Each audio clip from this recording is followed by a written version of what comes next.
ഈശോ മിശിഹായ്ക്ക് സ്തുതിയായിരിക്കട്ടെ. വിശുദ്ധ യോഹന്നാൻ അറിയിച്ച സുവിശേഷം 4-ാം അധ്യായം 32-ാം വാക്യം. ഈശോ ശിഷ്യന്മാരോട് പറഞ്ഞു, നിങ്ങൾ അറിയാത്ത ഭക്ഷണം എനിക്കുണ്ട്. ശിഷ്യന്മാരോട് പറഞ്ഞ ആ ഭക്ഷണം എന്താണെന്ന് ഈശോ തുടർന്ന് പറയുന്നു. എന്നെ അയച്ച പിതാവിൻ്റെ ഇഷ്ടം നിറവേറ്റുകയും അവൻ്റെ ജോലി പൂർത്തിയാക്കുകയുമാണ് എൻ്റെ ഭക്ഷണം.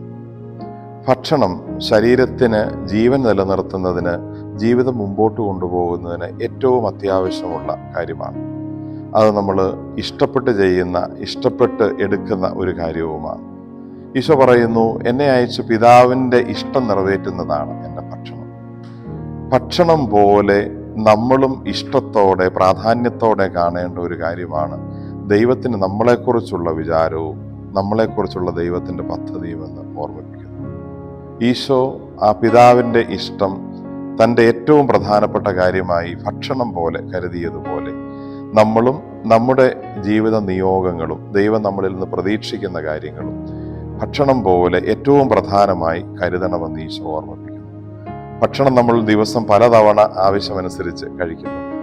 ദൈവം നമുക്ക് നൽകിയിരിക്കുന്ന ഉത്തരവാദിത്തങ്ങളെക്കുറിച്ച്, കടമകളെക്കുറിച്ച് സദാസമയവും ജീവിതത്തിൽ ഓരോ ദിവസവും പലതവണ ഓർമ്മിക്കാനും അതനുസരിച്ച് പ്രവർത്തിക്കാനും സാധിക്കുമ്പോൾ ദൈവത്തിൻ്റെ ഇഷ്ടം നമ്മുടെയും ഭക്ഷണമായി മാറുന്നു. ആമേൻ.